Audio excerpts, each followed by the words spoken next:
Greetings to you. I'm Lucinda Harmon, aka The Growth Catalyst. And as I promised you last time, what am I bringing you? My secret sales recipe. And we'll tell you why I got to that as we get to one of the sections, but there'll only be 4 points today. Just 4 points, nice and short and succinct, and let's get going with it. And this is what I do. Whenever someone asks me, well, what is that magic I bring? What is it that gives me that mojo, that something extra special, that edge in sales? What is it, that factor? And I get asked this question quite a few times, but people desperately asking. They want that information. They want to know what it is. Yes, it's got to do with the skills. You've got to know your product. You've got to there's so many things that have to go into sales. But these 4 points will set you way ahead of the pack, meaning that you'll have the edge like I do. So the first point is passion and energy. Now, we did that last time, passion with purpose, but for today, we're going to break it down because it's part of that secret recipe that I have for success.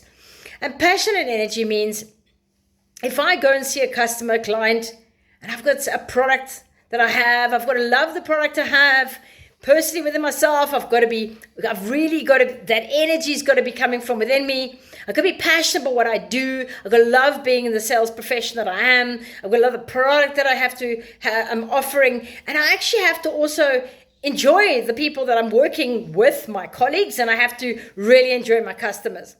Because if some of these things are missing, it's just not going to work out very well. People can pick up quite quickly if you just faking it and making it ooh, all those kind of funny things. So it's really got to be genuine. It's authentic. It's coming out with a passion, enthusiasm that cannot beat anything. As people buy from people they trust, and people buy from people that are fun and are good to have around. You've got to be an asset. You've got to be someone that they want to come back time and again. So passion and energy is something that I bring a lot. I don't want to deal with people miserable all the time, and I've just got problems, and I've just got excuses, and that's what we want, don't we? Don't you feel more attracted and to people that exude some energy and passion and something wonderful about them? You look at them and think, wow, I like the energy. I want to be like that. Wow, what are they doing? What juice are they drinking every morning? Maybe I should have some of that. But that's the kind of thing, passion and energy. The second point, effective communication. We've dealt with that. We had our own section on effective communication. And that comes down to emails. Making sure that the emails that you're sending out are in the correct format. There are no grammar and spelling mistakes. The fact that you start it in a nice, welcoming way and you end it in a nice, welcoming way as you depart and say goodbye to the person and with a call to action about what's going to happen next. Are you looking for an appointment? Do you want them to respond? What is it and I really spend time when I work with people on these 4 points. Quite strongly. But email, the other's phone calls. I will get someone to phone me and I will test them on the phone. I look at all the different areas of communication. So on a phone call, when they pick it up, do they sound friendly? You can hear if somebody's very grumpy, you can hear on the phone. And someone's you can hear that smile. You can hear that happiness coming through the phone towards you. So it's really important that they follow through and know that in every format there's authenticity and that they are confident. Because sometimes someone can be great at a written format and really bad when it comes to in-person phone call. So the next part is WhatsApp. WhatsApp has taken a world, or whatever you're using, maybe Telegram, whatever format you're using. It's a quick way to reply and answer. And we actually sometimes must take a step back before we send that message. Because often that's where we trip up. We send a message and actually it does come across short. We're in a hurry and we don't think about it.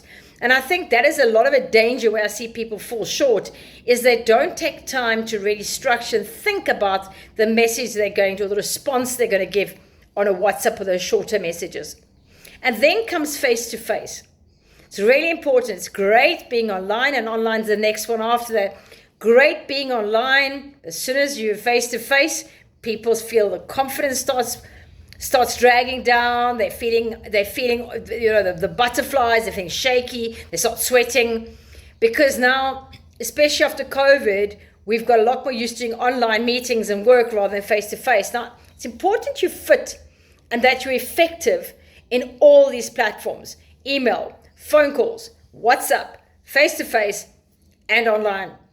And they all are vastly different. Go back and watch my effective communication session that I absolutely delve into this.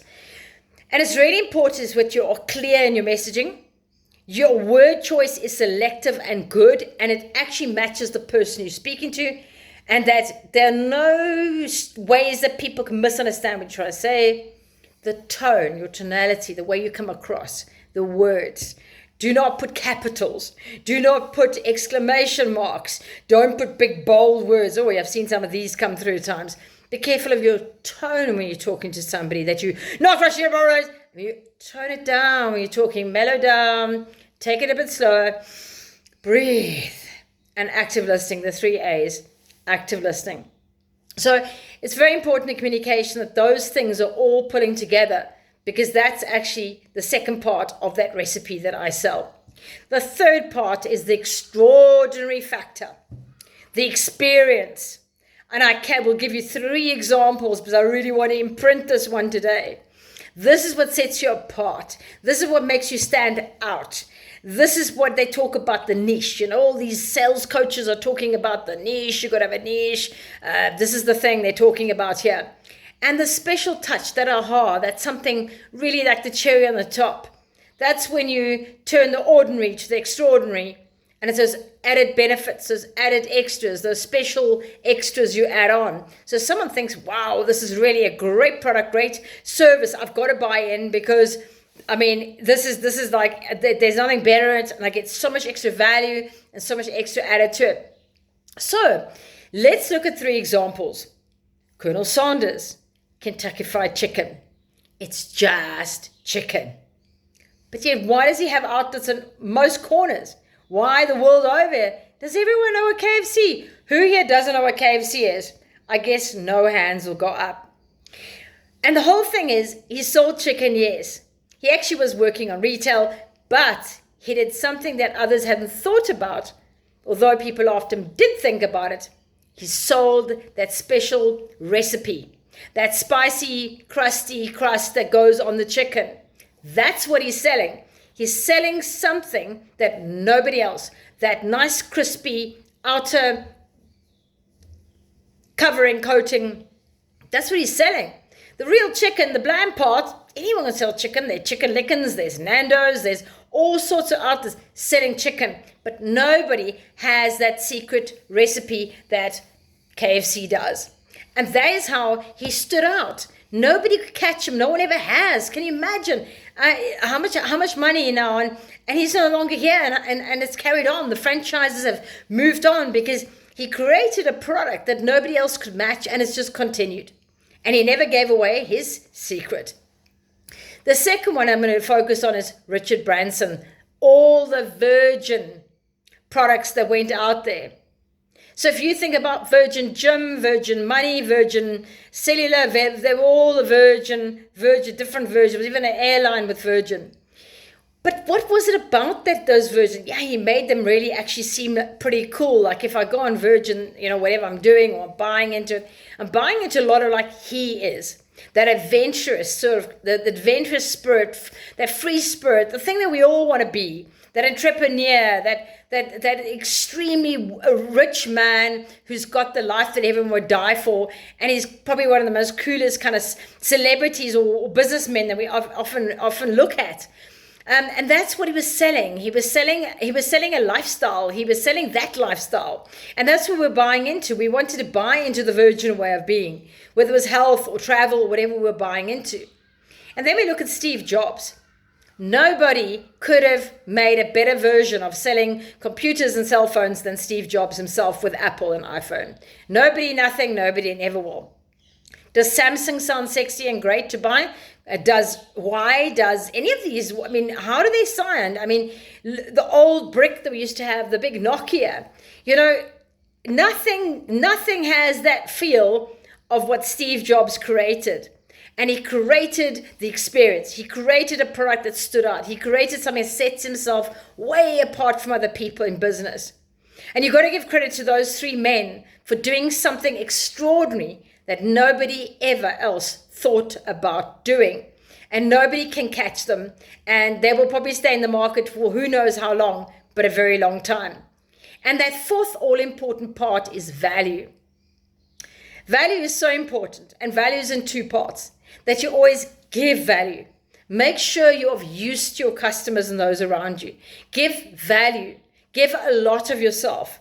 Keep giving from, like I said, with reciprocity. When you give, you tend to be on the receiving end back of the where a deal comes up and a sale's up. They will think of you first, but don't do it for that reason. In whatever you do, make sure you're giving papers, you're giving extra bonus reading, you're giving all sorts of articles, you're giving value, meaning your time. You maybe going to add on a package, you're going to add in some mentorship. In your sales, you're going to add on more training, you're going to add on a luncheon, you're going to add whatever you're going to add on, but you're going to add value and value and value and value. I can't get this in enough. It's more important to focus on value than the why. It's more important to focus on value than even closing a deal. Because if you're giving value, people are going to feel that they've actually got something that nobody else can give them and offer them. And I could give you even how I do it. When I sell something, I don't just sell the one thing that people have bought from me. I then add on levels from there. And so when they're buying, they're thinking, I under promise, over deliver. It's always adding on, and people feel that they're getting something greater than they ever signed up for. And that's what's really important here. And to value your customer. Tell them you value them and that they are special and that they mean something to you. Because so often they just feel like a cold entity, a cold object that you're just selling to. And you're only interested in getting deals. You're not interested in them as a person. And I've heard this from so many people, especially since the COVID time of 2020, that people really feel more than ever that no one actually cares. That people are just there to get deals. They don't actually ask. They don't even find out. They don't even know when people's birthdays are. They don't even know nothing about their lives. It's not a relationship. It's not a good relationship. And it cannot last because you find this level of value or valuing a customer and giving value is missing. Now, these 4 secret ingredients, sales ingredients, or parts of my ingredients, equal my recipe for success in sales. They are so, in a way, simple, but yet in so many ways, people really battle to pull these 3 things together. Passion and energy, effective communication, the extraordinary factor, the experience, and then value. Value for starters, main course, and dessert. And that is where we're at for today. And next time, we'll have to wait and see what happens next time. But I want you to like, please, share, put some comments below. How was the session? Did you like my secret sales recipe? You're going to try it? Or you're going to get going and try it out? Where do you think that you really do well, and where do you feel that maybe you need to work a little bit harder at? Let me know in that chat box, and do share it with other people so we can upskill the sales professionals out there and raise the standards, because that's why we're here. Well, that's certainly why I'm here. And the interim, before I catch you next week, let's go shake the trees.